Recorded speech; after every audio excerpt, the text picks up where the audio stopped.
the day after. It's kind of what this bad puppy's turned into, boy. I'll tell you, man. Make no excuses for some of the crap that you're now watching and hearing when it comes to the head coach of the Philadelphia Eagles. It's actually becoming comical. Okay, listening to other people talk about your head football coach. As always, we start the program off with bench sales, and we are powered over the next 4 hours by our great friends at BetUS. Make sure you check out the betting house and our partners throughout this football season. We appreciate those guys very much. 48 hours after the apology. Yes, we'll go back and we'll dissect that thing of his. The coordinator spoke today. We'll take a look at that. Also, the 2024 New York Giants. We'll dive into them a little bit here. That's always a little tough putt for the Eagles to go up to MetLife and play up there.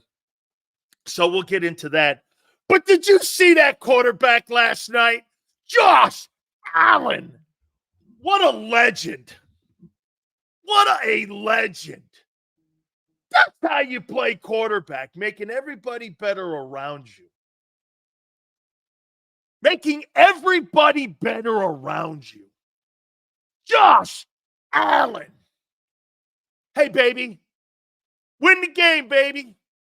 Can you imagine if Josh Allen had A.J. Brown and Devontae Smith? Could you imagine if he had Saquon Barkley? Can you imagine if he had that offensive line?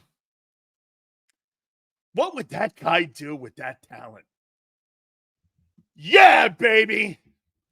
Look at Sam. Do you have to lead with that? Why? To remind you, Sam, of what a great quarterback looks like? You're right.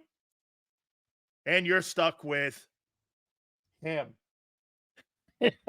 Hey, and you're stuck with him. All right. Absolutely. I understand, Sam. You're stuck with him. Hey, do you think Hurts will get better? No. Hey, Hurts didn't have any turnovers. I know. Holy cow, man. Unbelievable. End up beating the New York Jets. Jets make some news, though. Devontae Adams, obviously now a member of the New York Jets. And there was some sort of like deal done in the middle of the night last night by Woody Johnson and Joe Douglas to make this deal happen. It's a contingent number 2. Out front, it's a third, but with playing incentives and how far the Jets go, this thing could turn into a second-round pick. So obviously desperation. And on top of that, the new agent for Hassan Reddick, Drew Rosenhaus, has been given permission. Now, from what I'm understanding, Hassan Reddick has 48 hours to get a deal done with another team. And here's the team that I'm hearing, having talked to Chris Spielman, the Detroit Lions, look like the team that could be in the mix to get Hassan Reddick because of the injury to Aiden Hutchinson. Just makes sense. So that could potentially be. Now, there is an issue here for the Eagles that affects the Eagles here. If they do trade him, that pick automatically becomes a second-round pick. So it was contingent 3, but now it moves up to a 2 because they're going to move him, obviously never having played him. So they get a second-round draft choice out of this thing if they end up moving him, say, to the Detroit Lions. So that's something to keep an eye on. And it's kind of a win there for Howie a bit if this thing ends up moving where Hassan Reddick ends up getting moved to Detroit or another football team. I know that the Jets would like to get him out of the AFC. They don't want him in the AFC, so they're going to send him back, obviously, to the NFC, and that would be the Lions, obviously, because of Aiden Hutchinson. So all good there. Absolutely. Every time I see Mr. Perez, Josh Allen. Yeah, baby. Oh, yeah. How you doing? Hey, by the way, don't be shocked also if the Baltimore Ravens end up getting an opportunity to get into this sweepstakes here for Hassan Reddick. That could also be too. Okay? Yeah, that's right. Him beat Josh Allen. Yeah, I know. And Drew Lock beat your fucking doors off, and you can't beat Baker Mayfield. How you doing? Hey, beat Baker Mayfield before you start talking about Josh Allen. All right, guys? Try to beat Baker Mayfield. Beat Baker Mayfield, baby. There you go. All right. Giants, obviously, this week. Tough place to play. We'll take a look at our top 10 teams, our top 10 quarterbacks, and also, too, we'll get into a little bit here with the Philadelphia Eagles here. And I got a question for you. By the way, Gary Cobb will join us at 4:30. Xander will join us at 3:30. Hey, guys, once again, I find you comical. Comical. Every time you bring up that dude, Hurts and Allen. I think you're idiots. And so does everybody in the NFL and anybody with a brain. They think you're idiots. Hurts is not even a top 20 quarterback. He's like a top 18, 15 somewhere right now. He's one of the worst thought of quarterbacks in the league right now. So what are you talking about? I mean, you're making it sound like your guy's good. Nobody thinks he's a top 15 quarterback.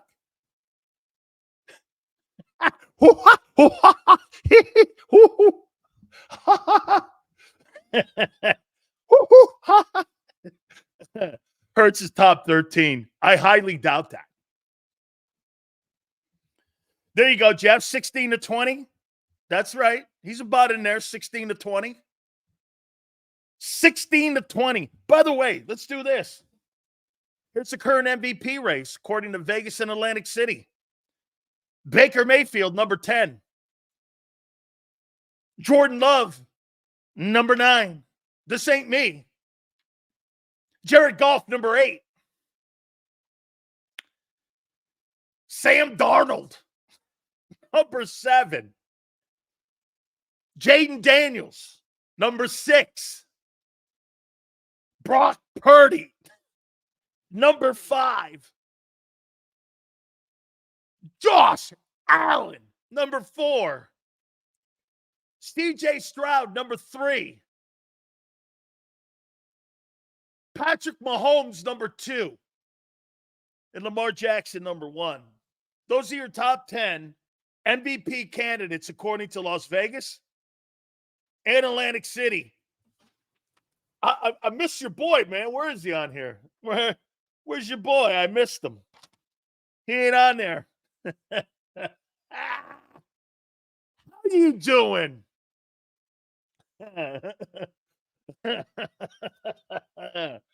Oh, man. I love it here, man. All right, let me start the show off by doing this. By the way, guys, really great stuff. Please hit the like button. All super chats go to the top of the program. We appreciate all of you each and every single day, all of you that come here. Thank you so much. Sil's on the sauce today. Sil's is always on Big Sil's bum juice. How you doing? Right, Bumper? No, I'm on the Nick Sirianni juice. Yeah, the Nick Sirianni. Hurts is 11. Hurts is a bum. Yeah. Dude, I'm never going to build my... Hey, that's a great topic. If you had to build your team versus Hurts. I haven't... Dude, this topic just came to me here. Let me see something here.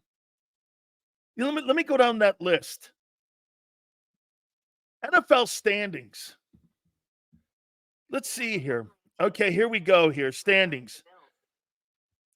I would never take him over Allen. Would I take him over Tua? Yeah, because Tua can't stay healthy. Would I take him over Rodgers? Yeah, Rodgers is too old. Not Mahomes. Not Herbert. Would I take him over Bo Nix? Yes. Raiders? Yes. Lamar? Never. Both Steeler quarterbacks, yes. Over Burrow, never. Over Deshaun, yes. Over C.J. Stroud, never. Over Anthony Richardson, yes. Over whoever's at Tennessee, yes. Jacksonville, probably. That guy's gone south. Washington, Jaden Daniels, never. Dak Prescott, no. Daniel Jones, yeah. Brock Purdy, never. Geno, that's a push. Cardinals, Kyler Murray, that's getting closer. But as of right now, probably. But it's getting closer. Stafford, never. Sam Darnold, I guess. Golf, never. Caleb Williams, never. Jordan Love, never. Hey, by the way, the NFC North might be the best division in football. Kirk Cousins, never. Baker Mayfield, never. Saints, Carr, yes. Panthers, yes. Woo! All the bum teams. Nick should join Jerry Jones' front office. They both act like clowns. Yeah, I posted that. I just wanted to show you something.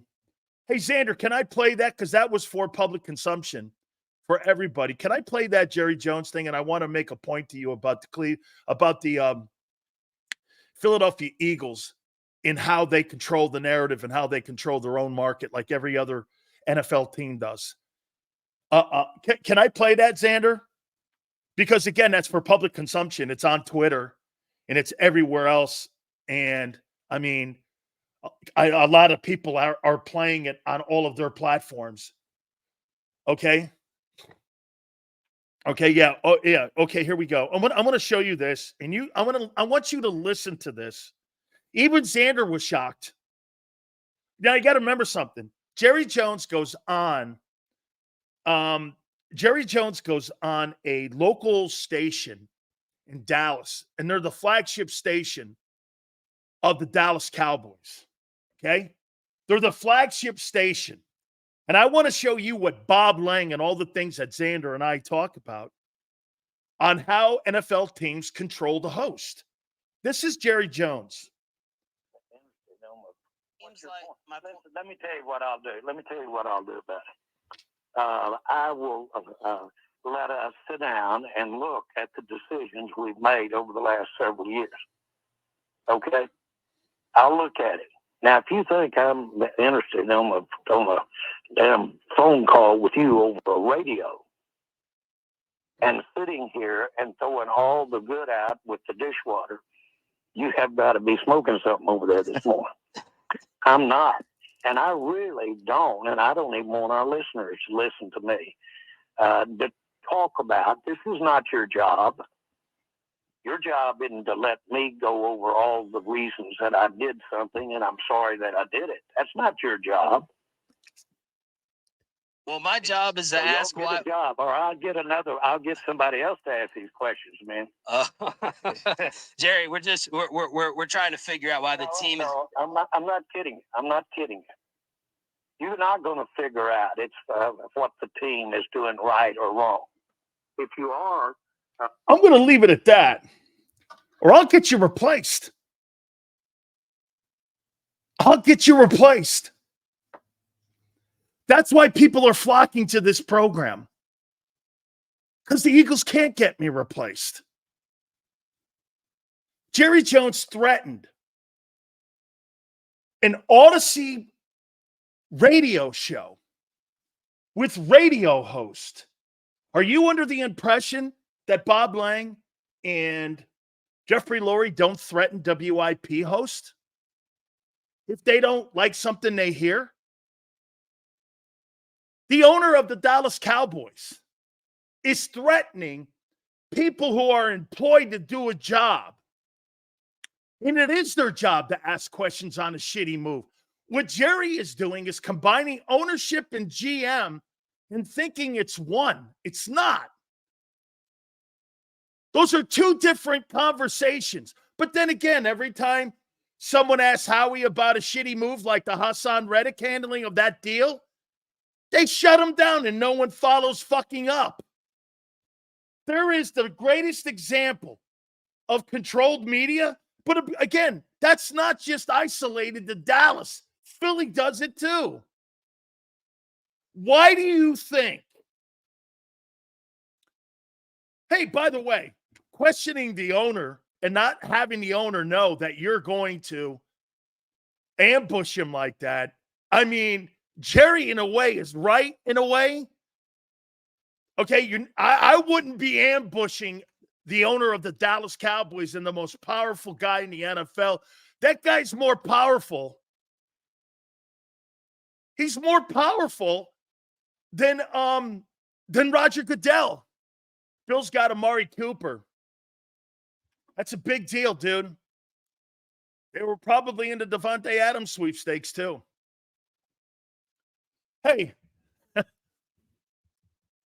if you don't think the Eagles do that, they do it to our company all the time about me. Okay? Sills, I was listening to Belichick last night. If the Eagles paid for a great head coach, the head coach would develop players. By having a shit head coach, ownership doesn't give a shit about developing its players. That's right. Belichick is exactly right.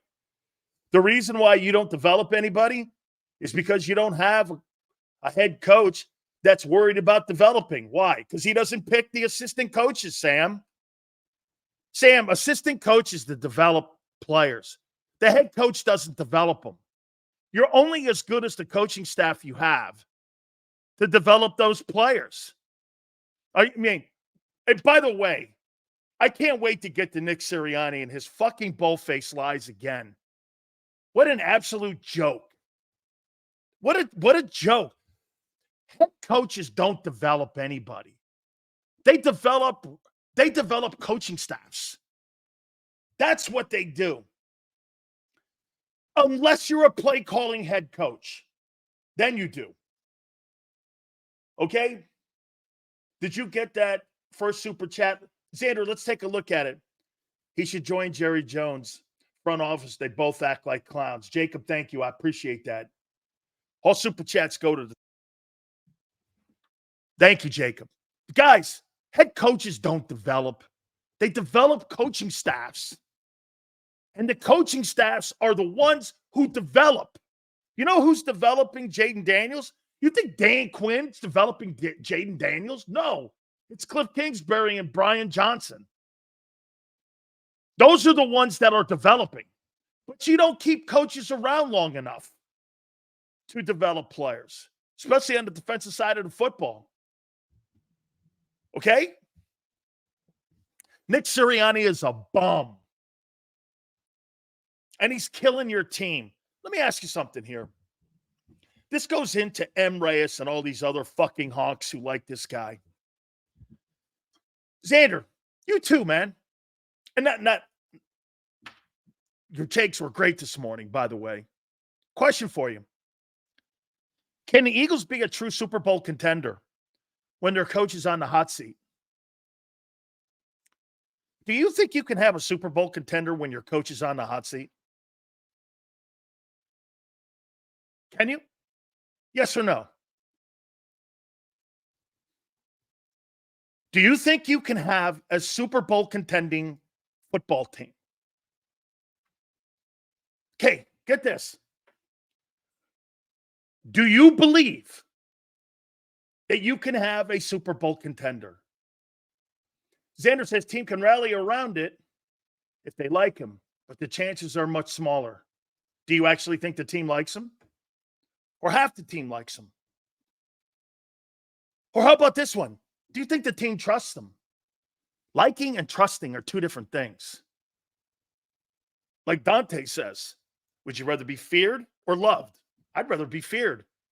Fear lasts longer. Love is fleeting.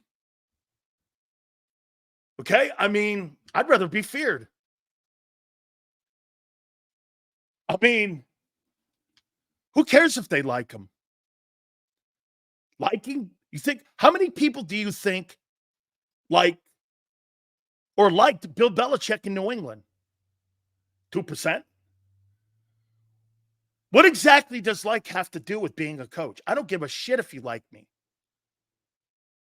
I care you respect me and my word. Dude, I'm not in this for you to be my friend. Yeah, that's one of the things that I think people get, and it's such a misnomer here. Coaches aren't looking to be your friend. Coaches are looking to get the best out of you. And friendships forge once they see that the player is a good player and can be something that is going to help his career, help the team, help the total environment of the team winning. That's how you build a relationship. You don't build a relationship. How many times have you ever seen a head coach or an assistant coach that were friends with a scrub? Coaches aren't friends with scrubs. They have no time for them. Hey, man, remember that guy that was a 7th round pick? Yeah, I'm still boys. No, you're not. Dude, when you get to that level, it's about winning and only winning, and that's it.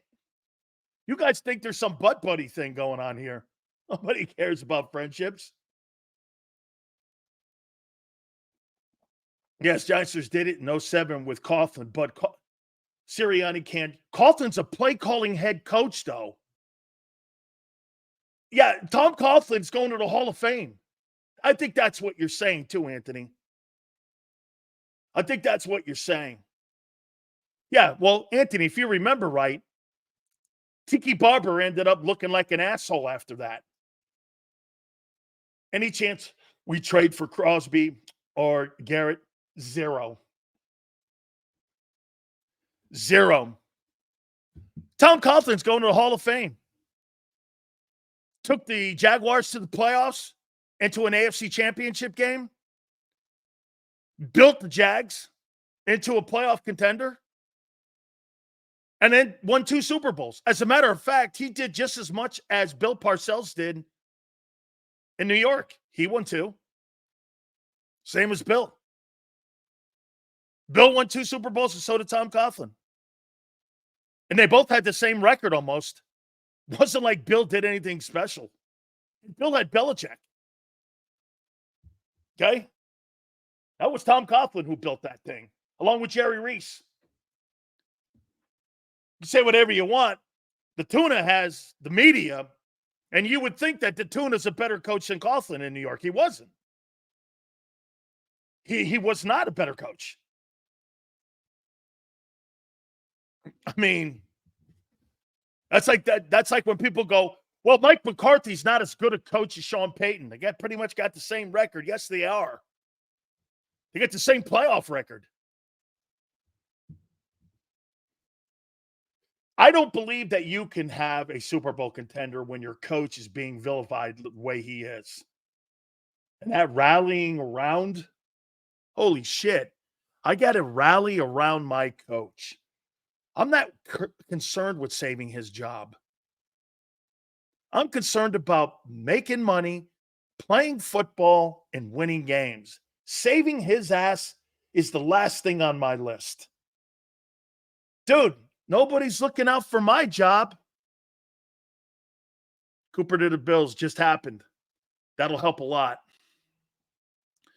I hope San Francisco destroys us. McCarthy has to go. Yeah, but 304, you're in the same position as the Eagles are. For who? Another guy that's going to sit there and have to listen to an 82-year-old general manager? To what end? 304, to what end? Another Jason Garrett? Okay. Congratulations. You'll have 3 Jason Garretts in a row. Okay. To sit there and say that that's Mike McCarthy's fault, the lack of talent on that team when you could have had Derrick Henry, is a joke, 304. There's just not enough talent on that team. Why didn't you go out and get Derrick Henry? He's on pace for $2,000.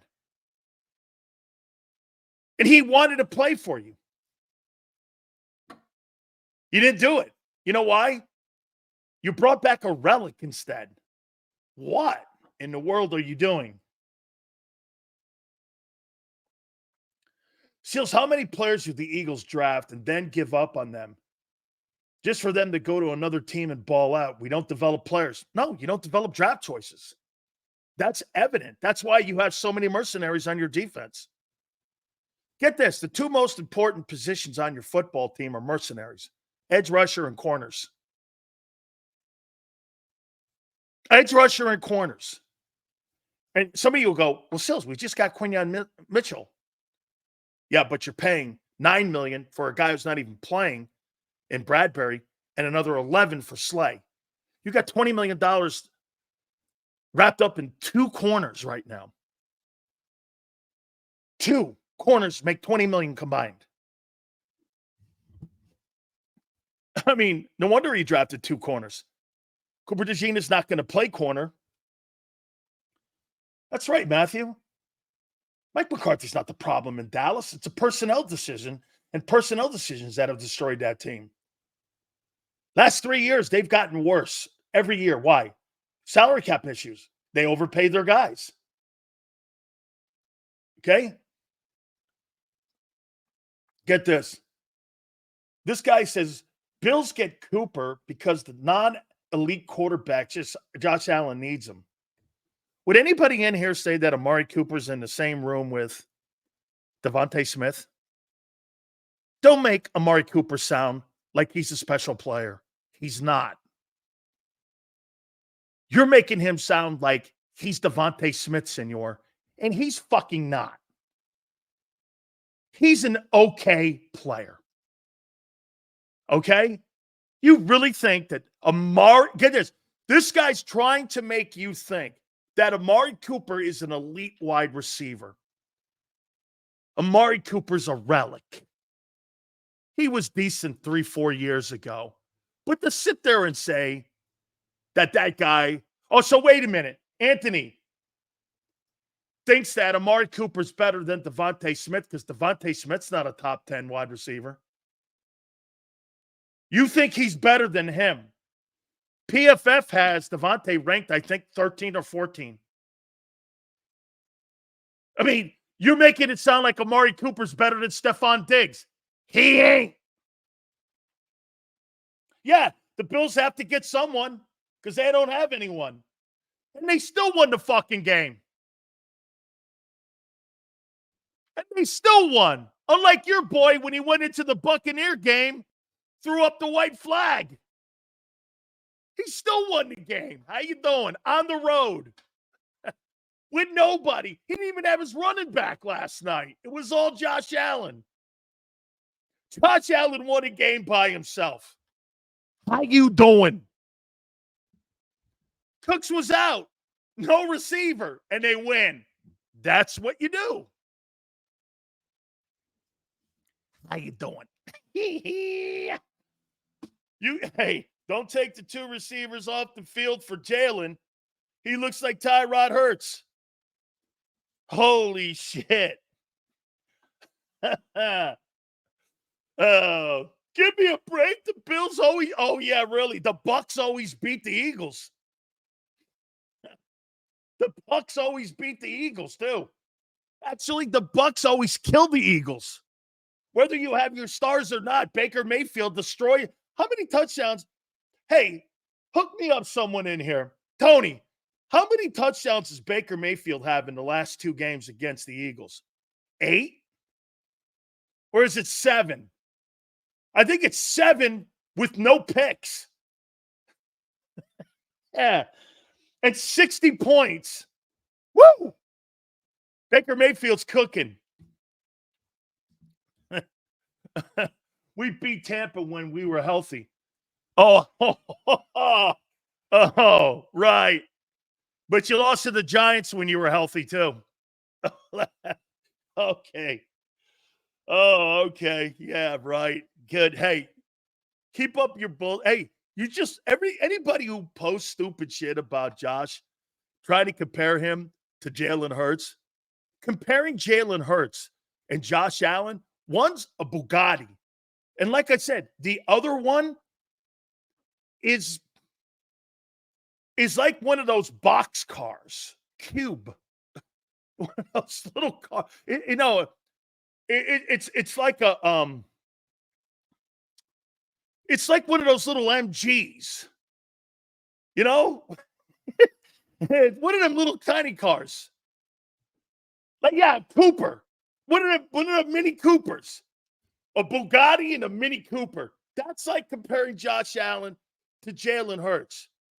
Over here, you got the Bugatti and Allen. Down here, you got the Mini Cooper or a Kia. I like that one better, too. A Kia. Got a little Kia. Yeah. Holy shit, man. Hey, wait a minute. This is going to be hysterical. Because we're Big Sales takeaways from Nick, Vic, and Kellen. And I want to go in chronological order, so I'm going to start this thing with Sirianni. And I'm going to try to do this without laughing too hard. Okay? I'm going to try to do this without laughing too hard. So he was asked a question right out of the gate about, his energy. And of course, ESP phrased it in a way that didn't embarrass him. By the way, how many people believe Jeffrey Lurie made that guy go down there and apologize? Kind of. Oh, I do. Yeah, I'm sorry my energy was aimed in the wrong place. I need to have better wisdom. And we have the best fans on the planet. Oh, okay. Wow, thanks, Nick. Really? Good night. This guy's worse than M. Reyes. Oh, my God. He had a second to reflect on his behavior. And, just like he looks at a good curl route, he looks at a curl route in game, and then he gives himself 24 hours to look at that curl route the same way he looks at his behavior and maybe has a second thought about it or a second opinion about it. I'd rather you just fucking stick to your guns and go, hey, I was an asshole. Sorry. I'd believe you more. Philly versus Dallas, a.k.a. the Special Olympics Bowl. I mean, I get this. Listen to how he talks. This is your coach. Dude, nobody respects this. I get where Xander's doing everything in his power to try to make this guy seem functional. You know why he wants it to be that way? Because that's his team. And he doesn't want a buffoon running it into the iceberg. I get it. He's not wrong. But when you have a guy answering a question, I had 24 hours to think about my behavior, like I would on a curl route or, a pass route and a play. And maybe, a second thought about it. And 24 hours later, you might want to do something different. So you put behavior and a curl route in the same room, calling the Eagle fans out, calling them motherfuckers. Okay. I mean, hey, that's how you see the world. Who am I to debate it? I see the world differently than stupid ass M. Reyes too. I mean, slow starts. I think Jalen and I want BLTs. Go make them sales. I want a BLT sales. Hey, would you like extra tomato on that, or would you like extra mayo on it?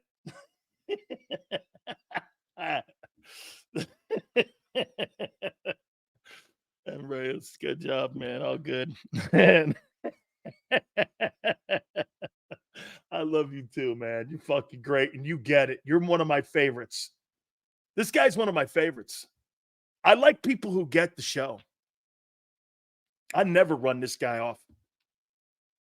Okay? Wait. Whoa. Sil's always shitting on Reyes is always shitting on me. I mean, your head coach gets to holler at the stands.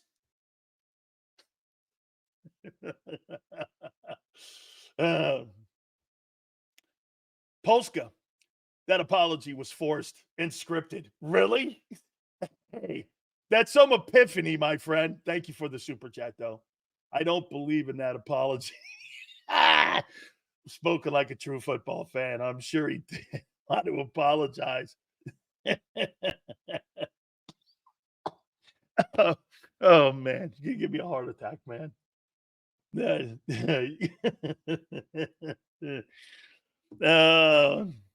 Hey, it's not shitting on when it's facts. Way to go, James. See, James is feeling pretty damn good about himself. You know why he's feeling good about himself? Because his Commanders had a great – they lost. But you know what James is doing right now? Hey, Sills, they had that Ravens game. They just need a little more experience. And they'll catch them the next time they play. My Commanders are the best team in the NFC East. That's why he's feeling it right now. See, he's feeling it right now because he knows he's got a good football team. Got the best backers in the NFC East for sure, man. So I leave the ship cut on Big Sills, and we're still talking about Sirianni. I'm talking about his press conference. Then I'm going to talk Vic, and I'm going to talk Kellen. Don't you want to know what your coaches are saying and try to get better and preparing for the Giant game? Or no? I didn't get a chance to listen to the presser yesterday, but I listened to Vic and Kellen today. So what we're doing is we're just listening to the coaches prepare for the Giants this week, Jarrell. And the head coach is talking about we're cooking the Giants. Yeah, because the last time you played them, they kicked the shit out of you. Hey, how about this one? I want to do something here, and I want something to be okay. He said in his press conference, yes. Here. Head coach influences defensive calls. And I made a call and it was wrong. Emre Sileo's punching bag. No, he's not. Stop crying, Jacob. Thank you for the super chat. It was the wrong call. I want you to remember that. Okay? Nick said he made a call in the game. He said it after the game, and he said it again in his press conference yesterday. Okay? I want you to remember that. Mulata will be gone for a month at least, in my opinion. That's my opinion. Nick didn't say that.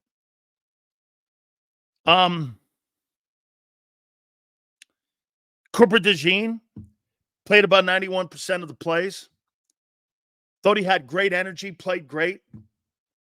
I'll let you hear what Vic says about that. Kellen did a really nice job when it came to play calling. Hurts played well. Giants Stadium is a tough place. It is actually for the Eagles. He said that he also has to find a better place for his emotions. One hand, he goes, one extreme. This is what I talked about yesterday. This guy's emotions are not stable enough to be a head football coach. You can't have two highs like that and two lows. He's got the lowest of lows and the highest of highs.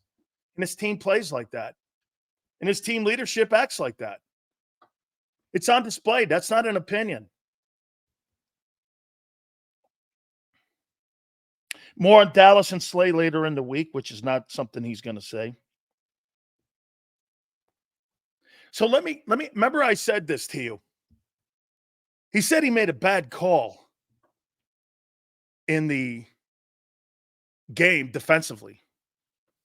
Let me tell you exactly what Vic Fangio said about that.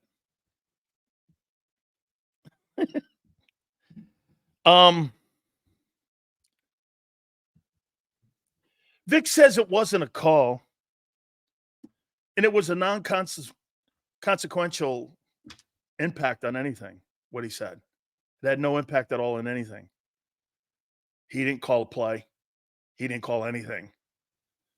He just said, he reminded us on 3rd and long, there was no play. Actually, what he said was, whatever he said had no bearing on anything we were doing at the moment. Why would he lie like that? Why would he let you believe that he had some influence on play calling with Vic Fangio when everyone on the planet, and me and John and Xander both in the postgame show said, there's not a chance in hell he was doing that in the game. And there he goes, making something that completely didn't happen up again. And the coordinator confirmed it. Whatever he said had no bearing on anything. Jeffrey Lurie's main problem since Andy Reid, haven't had a coach worth the crap. Defensive assistant coaches suck. They've developed no one. That's right, Mo. Why would he lie like that? Why? Or how about this? Let's take the word lie out. Why would he manufacture a story like that? Again, he got caught in the Seattle thing with the players and the quarterback. Now he's got a coordinator going, whatever he said had no bearing. It was something about distance, down in distance. He didn't tell Vic to go and play harder or have a play in mind, but he made it seem like he had an influence in making a call in the defensive game plan. And Vic said that's not true. Why would he make that up? I mean, what's the end game to that?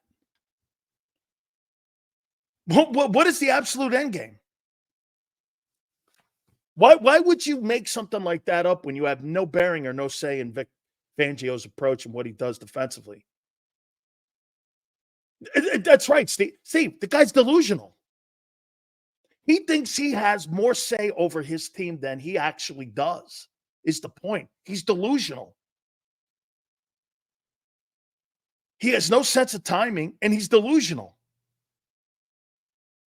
I mean, I think he's bipolar too. I mean, I think the guy's bipolar. So he's coming in there, and he's saying things that aren't true. Has no bearing anywhere. Has absolutely no bearing.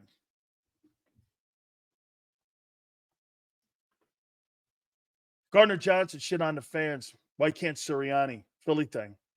Because don't you think, Justo, wouldn't you want to have this?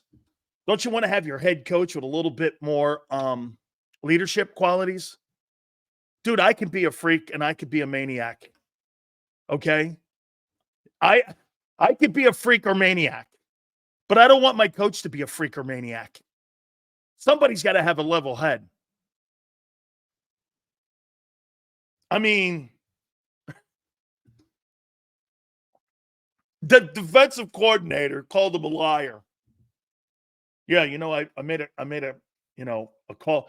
Even the reporter, hey, Xander, was that Silky or the guy from the Inquirer that goes, Vic said that he made a call in the game. And Vic goes, no, he didn't. It was something down in distance. It's like, what? Yeah, Vic goes, no, it really had no bearing on what we were doing at the moment. It had no impact on, it was like he almost seemed like it was an intern giving you a stupid suggestion.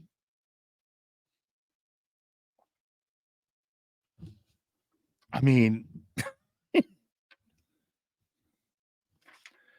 Jesus criminy, man. That guy's something. He's some piece of work. Nolan Smith, he said, played well. Great sign. I don't care it's the Browns. I just want the kid to play well.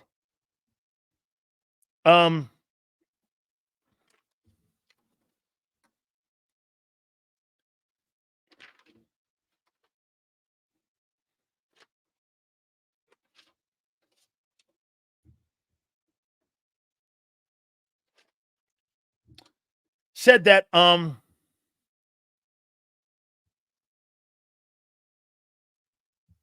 Bryce Huff in a 4-point stance is his own call. I'm not teaching him that. I want the player to be in a position that he's comfortable with. Whatever gets it done, that's up to him. That wasn't a coaching thing. That was something that he felt more comfortable doing. Hey, I'm all for it. Whatever gets you in a position to be successful, have at it. He said that no, he's slowly getting better, Nolan Smith. It's a great sign to hear that. Yeah, he was at. This is what you love about Vic Fangio. There's certain things you love about him, and there's certain things that you don't love about him. And I'm going to tell you, there's a thing that he said in this press conference that you don't love about him, and I know why he's not a successful head coach. And he's a successful coordinator. He asked the question. Someone asked him the question about Cooper DeJean. Did you know he'd be ready? He goes, no, I had no idea. We had practice a lot. We were off the week. We hadn't been through anything but really walkthroughs. I had no idea that he was going to be able to play as much as he did and as well as he did. I had no idea. That's great and honest. So they basically put Cooper DeJean in there because Avonte Maddox sucks so bad that how hard could it be not to put someone else in to give him a look? That's how bad Avonte Maddox has played. That's great. Dude, that whole thing with the issue with Nick Sirianni calling him a liar. I mean, he had no say in a play call at all whatsoever in that Cleveland game.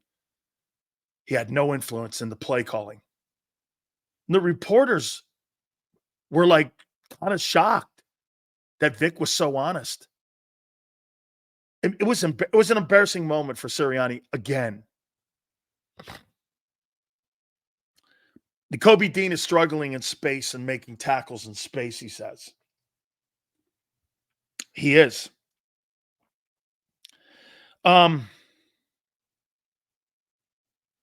Isaiah Rodgers had one bad play, played better. And getting better.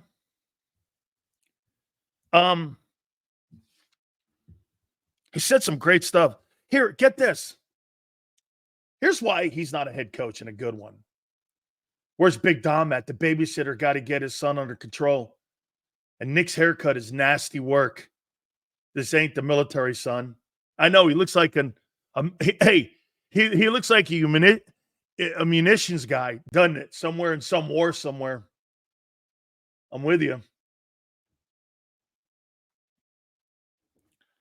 Here's what he said about the Philly fan base. Yeah, man, it's like any place else. They get a little loud. They get crazy. Really, they're like every place else I've been to. And I was like, why would you say that? Head coach just got done shitting on the fans, and you're saying Philly fan base is the same as any other place that he's ever coached. Come on, man. Know where you guys are. And that's both of you. Don't talk like that after some shit like that just went down with the head coach. You're calling the Philly fan base just common. The other guy's shit and swearing at him. Come on, Vic. Come on. These guys have no awareness of where they coach.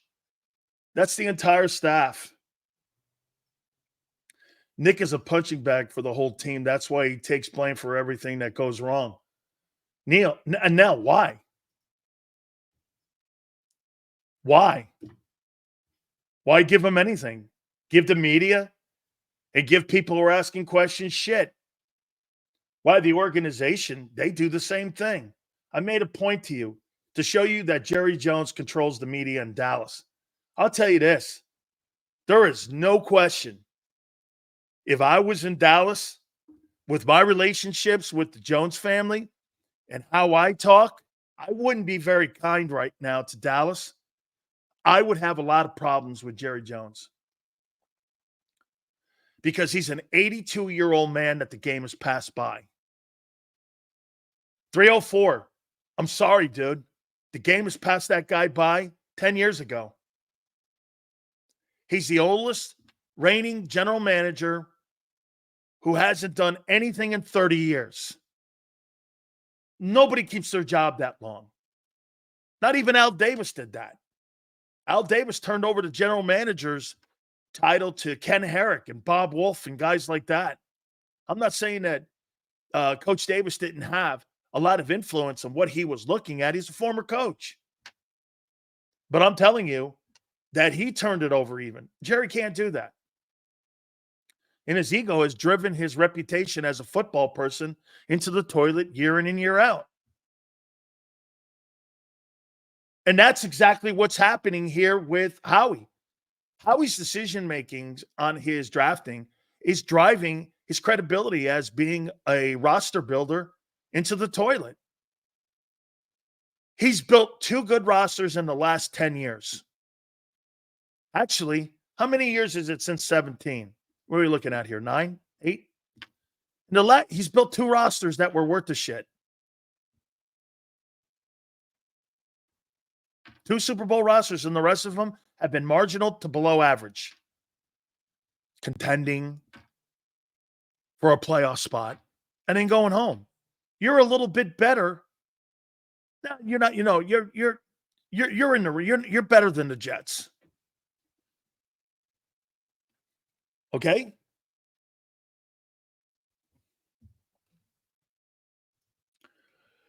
He builds them and strips them down year to year.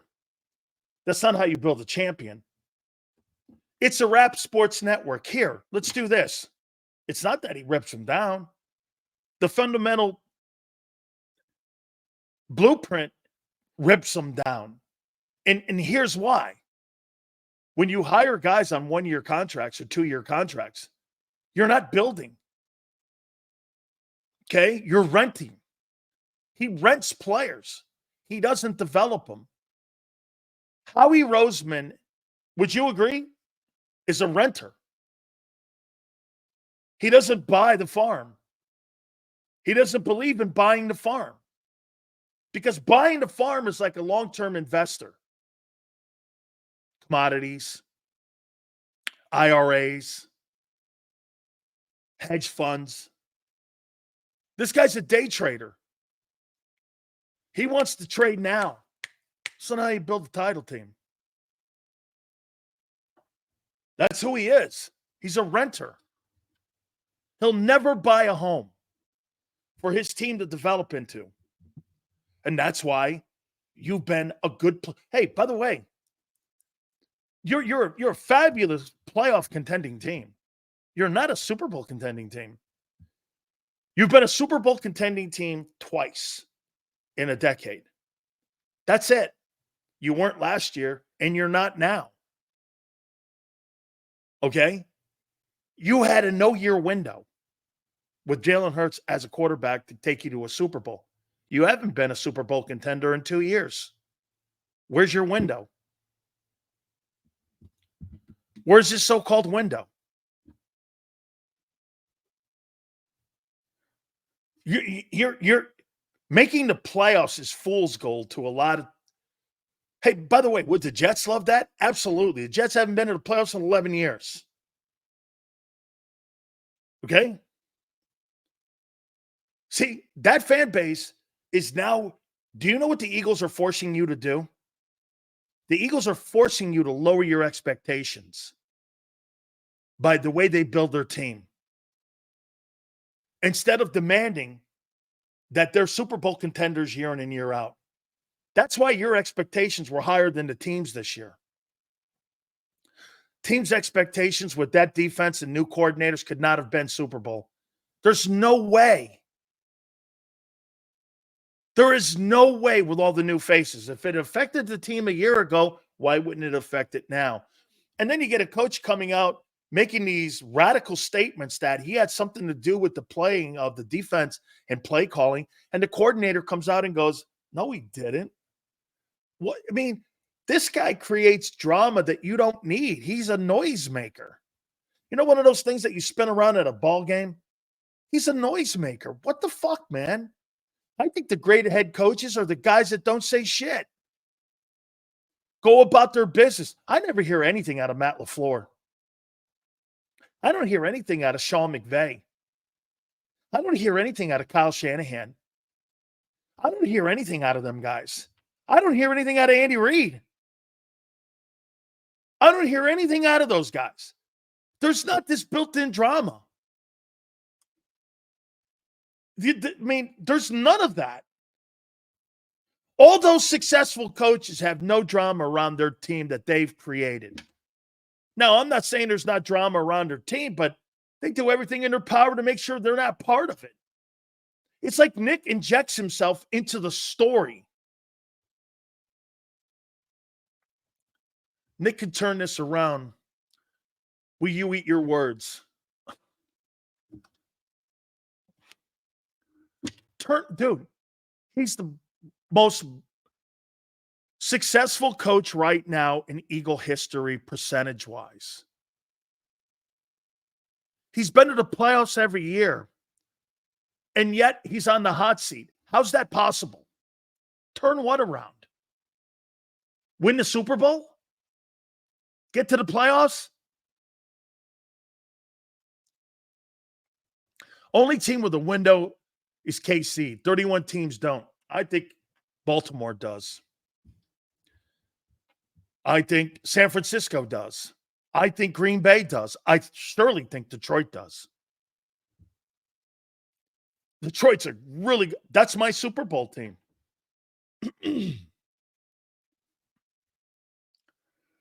How many relationships, when you're being told to apologize publicly and well, I guarantee he resigns by the end of the year instead of being fired. Because it'll be a great way to exit and keep your stripes to get a potential another job. The only way he keeps his opportunity open to get another job is he resigns. Because if he's fired, people will go, well, he's George Seifert. Minus Andy Reid, which coach would you pluck a coach from in today's era of coaching in the NFL? Because I don't think coaching trees exist anymore. It's a good take. If I had to pick a coach today that I would want coaching my football team, it's McVay. I think McVay's a tremendous play calling coach. I like the guy in Green Bay, Matt LaFleur, heck of a developer. And one thing that you can be sure of, okay? One thing you can be sure of, they develop quarterbacks in Green Bay. In the last almost 40 years, there's only been 3 quarterbacks that have taken 97% of the snaps. They know what they're doing up there. I've never seen anything like it. Every quarterback that the Green Bay Packers drafts is a star. I mean, whether it's Mike Murphy or Gutekunst or any of these other guys, the quarterbacks that they draft. Do you know at one time, Mike Holmgren had Kurt Warner, Mark Brunell, Ty Detmer, and he had Brett Favre all on the same quarterback room when he was the head coach of the Packers. And they had Mariucci and they had Andy Reid working the offensive room with the quarterbacks. Those were the 2 guys working with the quarterbacks and Holmgren. I mean, I said Daniel Jones is going to be a tough cover. They're actually playing better offensively. He said the offense is better with Neighbors being added to the mix. Thank you, Mo. Lori wants a yes man, coach, and he loves the attention and drama. Nick is doing exactly what Lori loves. I can't think that you're – dude, he made him apologize, though. Seals, what do we look for before a firing of Nick?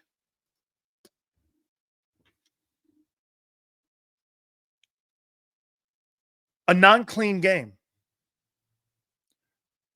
A non-clean game will 2 in a row, Justo. 2 in a row. He needs to lose 2 in a row. If he loses 2 in a row, it's over.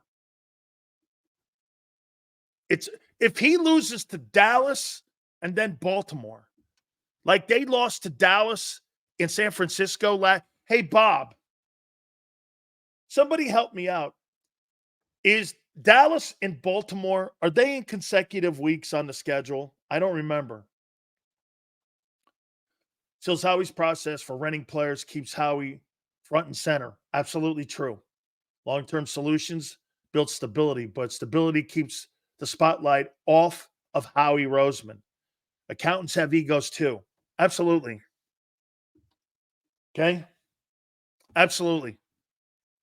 That's why he's front. Did you hear Nick giving him kudos on building a roster? What was that? Because they were talking about potentially sending out Mekhi Becton and playing tackle in place of Jordan Mailata at the left tackle position. And he goes, you know how he does a really great job at building a roster and building his team up with players. And you're like, no, he fucking doesn't. Jeff Stoutland made that call. Cowboys, Washington, then Ravens. Thanks, Abe. Okay. If he loses 2 of the 3 here, he'll get fired. If this goes down like it did last year with San Francisco and the Cowboys destroying them, there'll be problems for him. Okay? Absolutely. Kellen Moore sounds like a head coach. You know why he sounds like a head coach? His press conferences are as boring as ever. He says really nothing. There was nothing in his press conferences. And they're getting more professional. He's a professional guy behind the mic.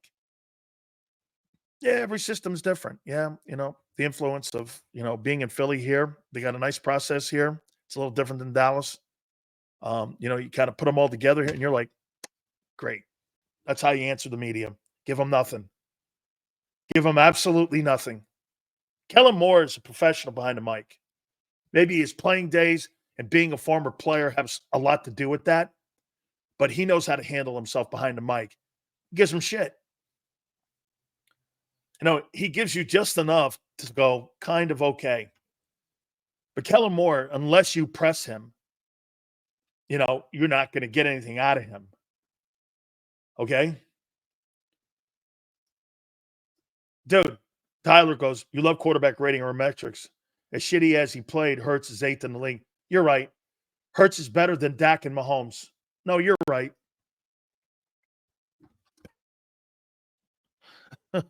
No, you're right. If I was going to build my team and my football team, Hurts would be the 3rd guy on that list. Dak or Mahomes? No, thank you. I'll take those 2 guys. All right. Can you imagine Dak Prescott in Philadelphia with those? Dude, nobody has what Hurts has. Nobody.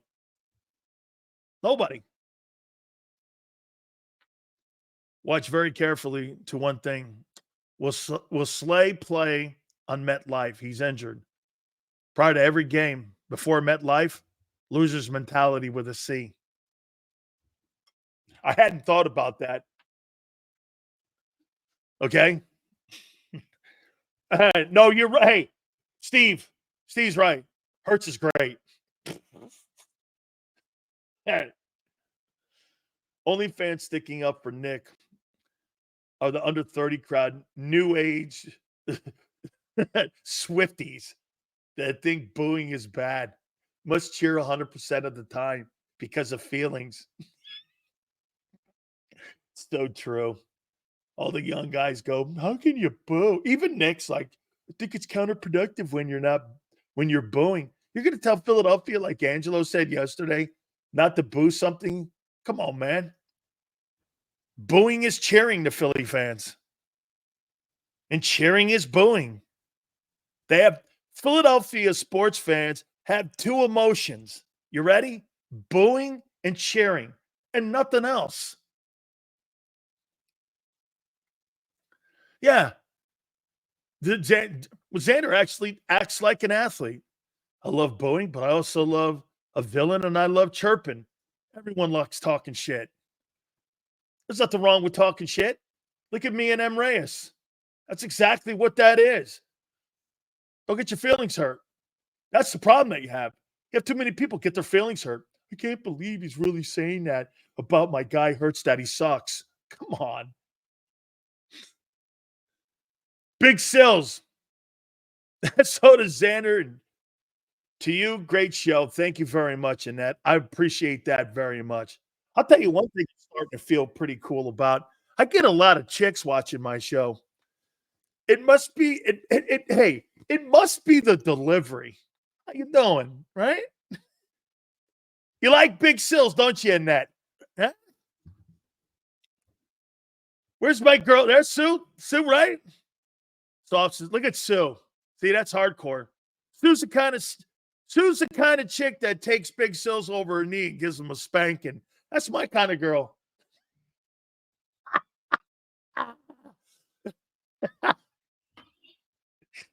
Oh my God. Oh my God.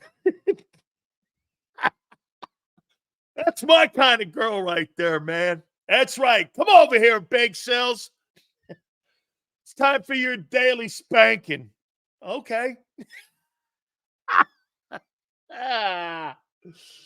Oh, man. Oh, my God. Oh. No. Your man card has been revoked for 20 minutes. Imagine Nick trying to coach at the vet back in the day.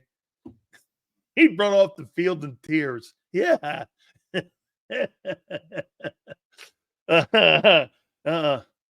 What do you think? You're kidding me, man? My old lady's not here. That's why I could talk like this. I know better, Eduardo.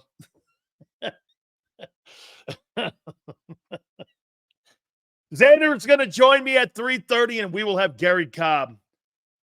He will join us at 4:30. All right. How many people believe that the Giants are a good football team? Is that next up? Yep. How many people believe the Giants are a good football team? Steve says no.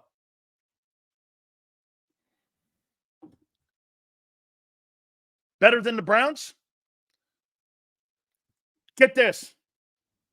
Well, they got a better defense than you. All the chicks on this show are dual threat. Stay woke, my guy.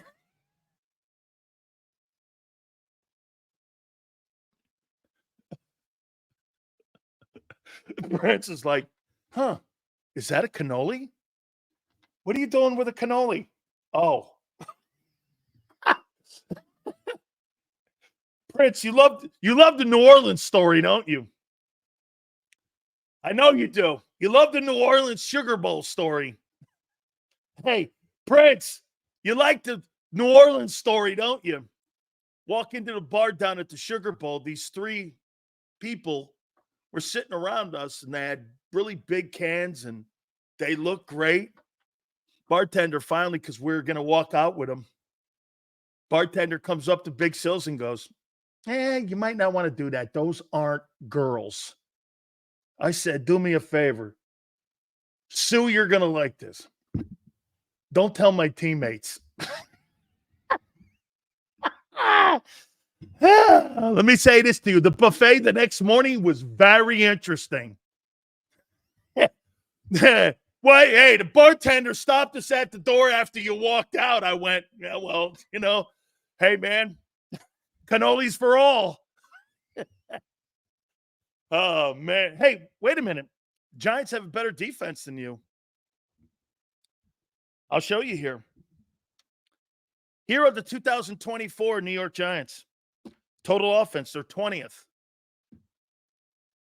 I thought they'd be worse. 321 in total offense a game. They average more than the Browns. They're better than the Browns.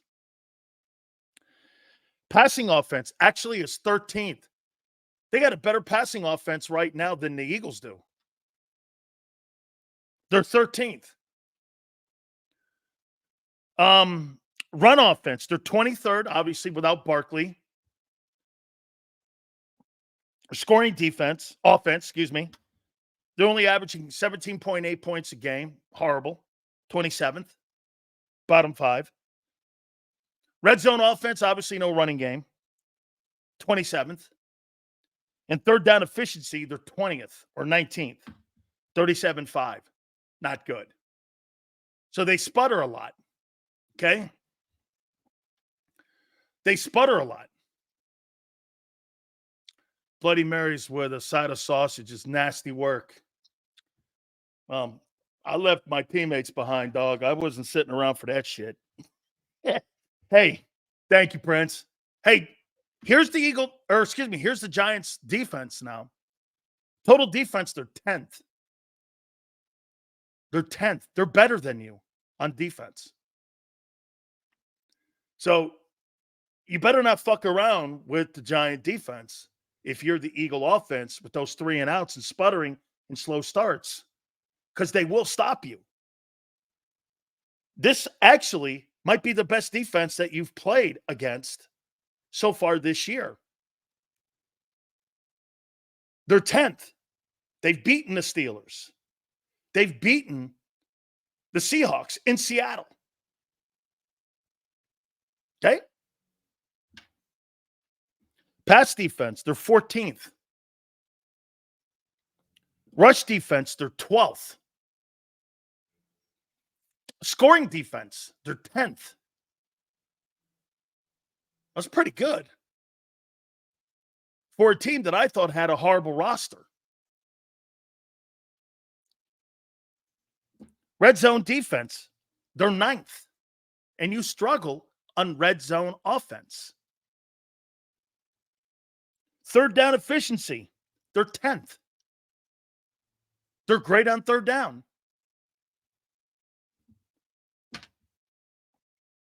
The Giant defense has played well so far. Okay? It's their offense that puts them in bad positions here. But their defense can play. The New York Giant defense is better than you across the board. The nose tackle is arguably one of the top players in the sport.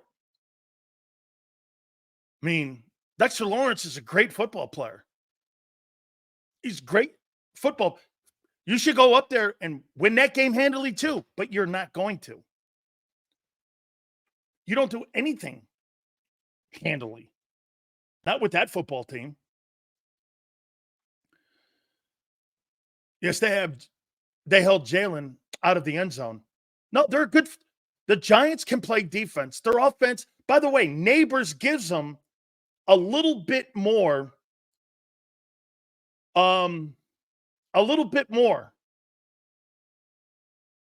Okay? Better than the Browns didn't have the number 1 defense going into that game. That's not true. That was a year ago. I'm talking 2024.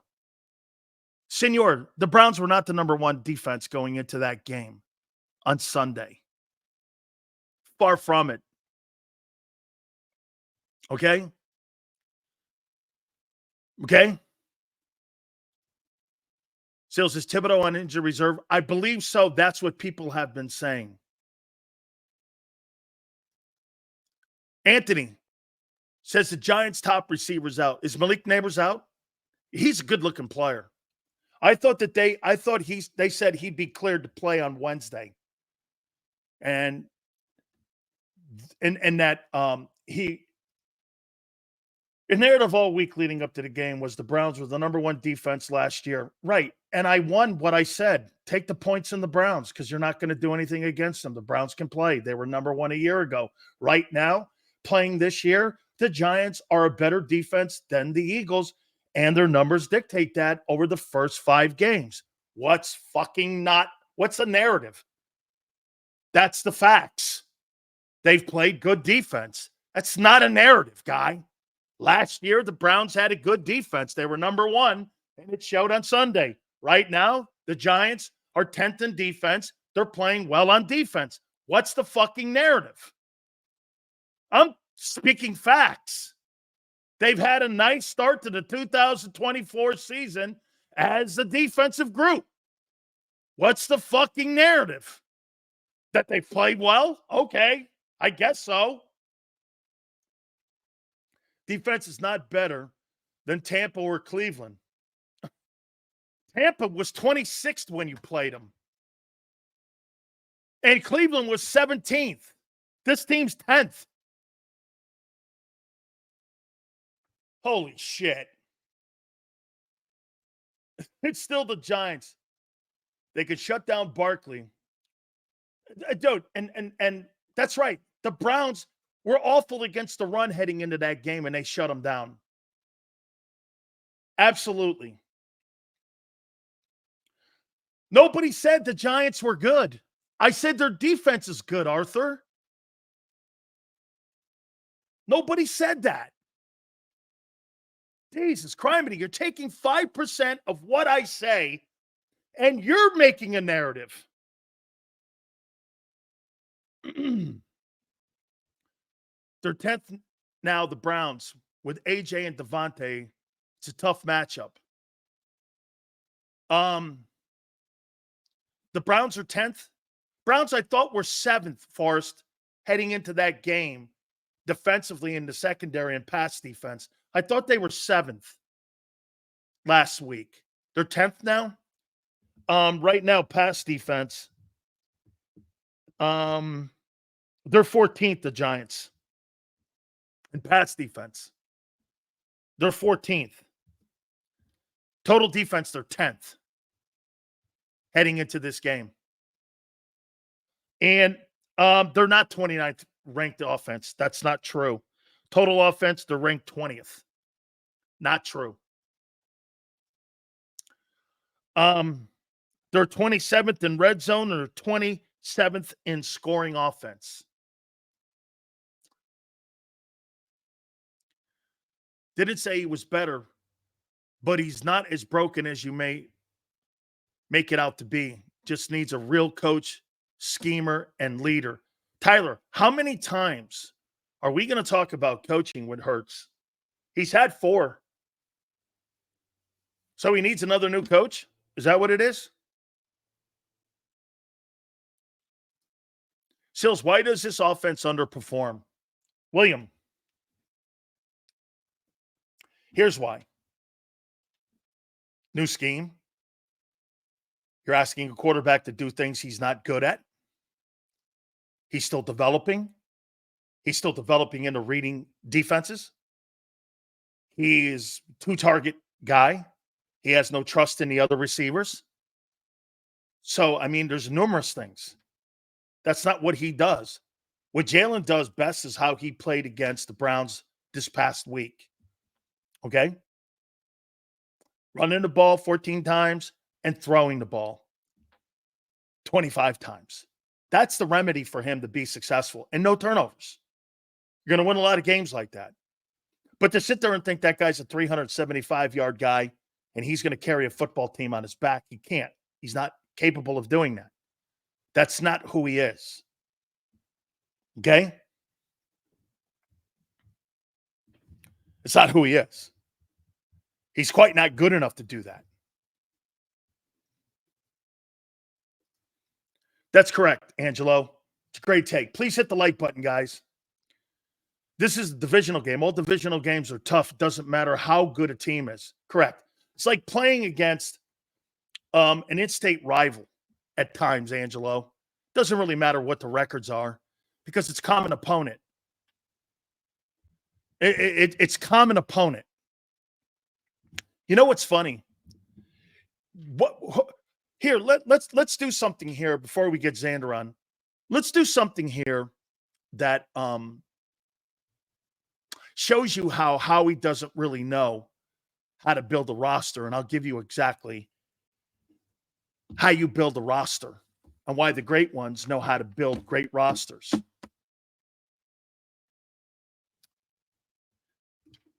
Here's the one point that Howie misses out all the time. You ready? Howie doesn't build his team to win the East. He builds his team to compete against the Niners and the Rams and other teams. The most important person and people you have to win is you have to beat your opponents in your own division. So you have to scheme up on how you beat people in your division. What would be the number one way to beat the New York Giants? Probably throw the ball.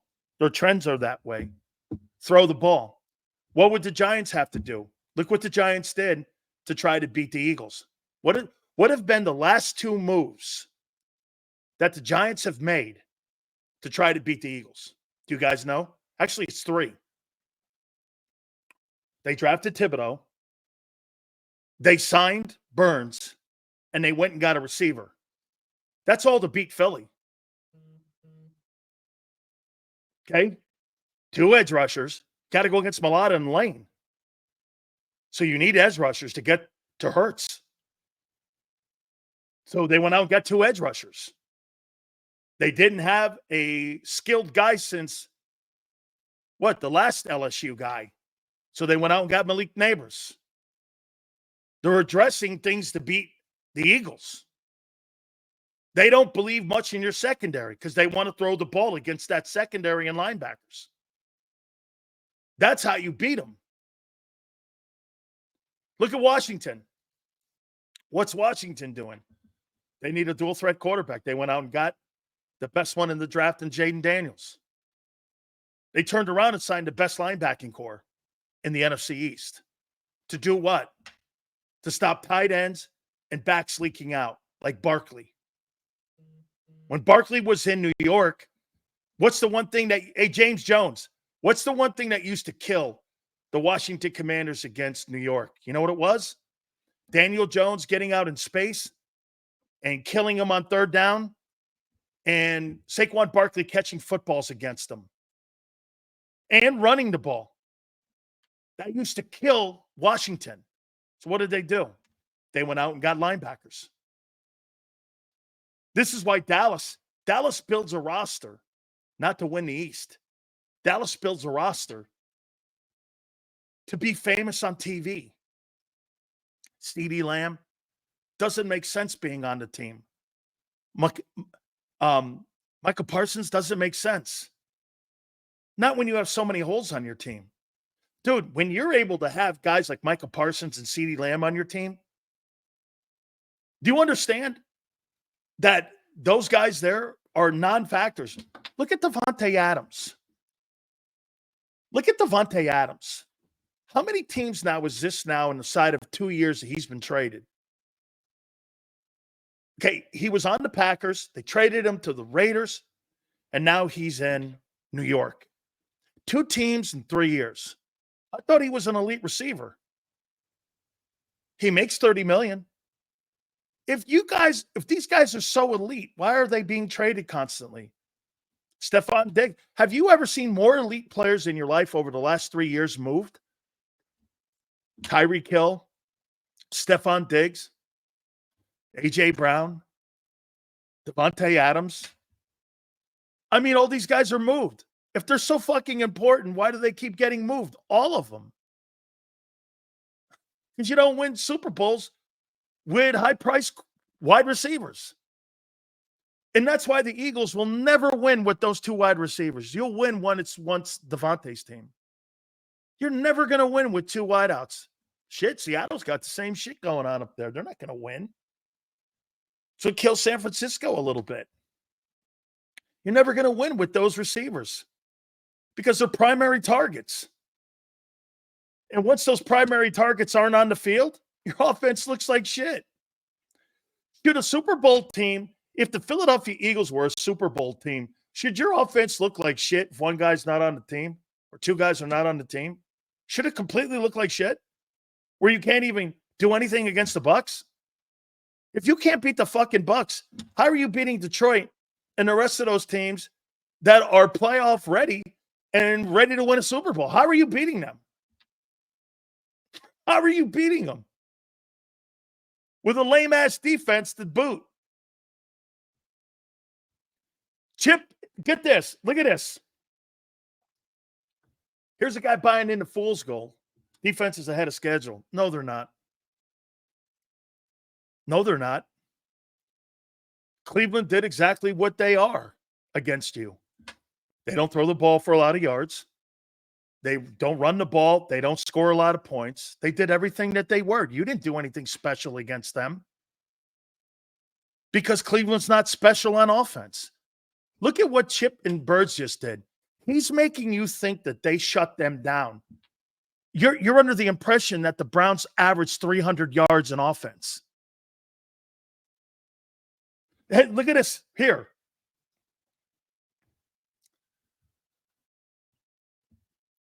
Chip and Birds makes you think the 29th ranked defense is ahead of schedule because they beat the Browns. They're a bottom 5 defense. I've been telling you that all offseason and into the season. They're a bottom 5. How are you ahead of schedule when you're 29th?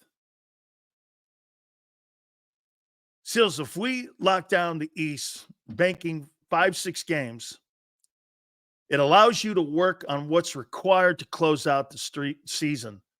Absolutely. How he focuses on the forest and bangs into the trees right in front of him. He does. Because he micromanages and not macromanages. Looking at the big picture. He doesn't see the big picture. That's correct, Bob. You had a guy in here, Chip and Birds, telling you that the things ahead of schedule. Head of schedule in your 29th. Okay. Bucks are a legit team this year. They are, Daniel. They're better than I thought they are. Then again, they're so well coached. But you want to hear something about their coordinator? Last week was the 5th game he's ever called in his entire coaching career. How is that guy making Baker Mayfield look like he's a top 10 quarterback? How's he doing that? And Hurts kind of floats up. By the way, Jalen played well against a good Browns defense. They are legit. But I get it. We suck, and it starts with numbnuts. So before I get Xander on here, hey, yeah.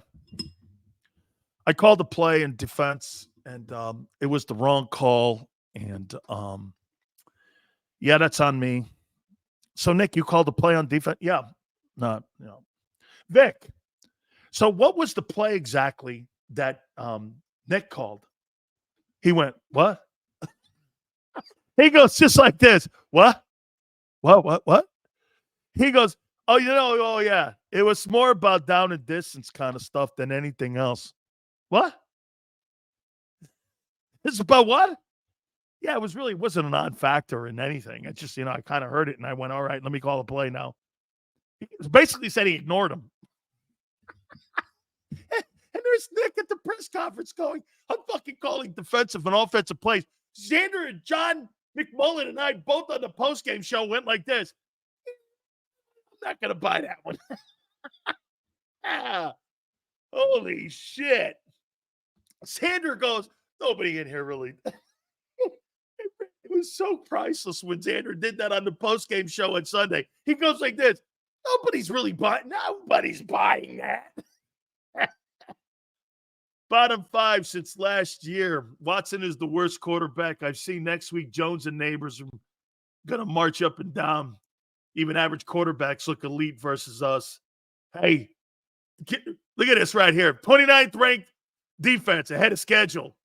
Has forced 2 fumbles all season and went into the Browns game with 6 sacks. How you doing? Hey, but it was the Browns. Fuck it. It's an NFL team, right, Xander? Hey, let's do this. The man who proudly wears his green. The man who I feel kind of guilty here. Okay? He has all this. Dude, when you listen to my Birds 365, yeah, that's a nice stepping stone. Shit's looking, then it comes by the time I'm done with him, man. This guy feels like a guy down there in South Philly walking the streets going, I feel so beat up. Let's bring him in to co-host the Birds 365 and the pre- and post-game show, our dear friend, Xander see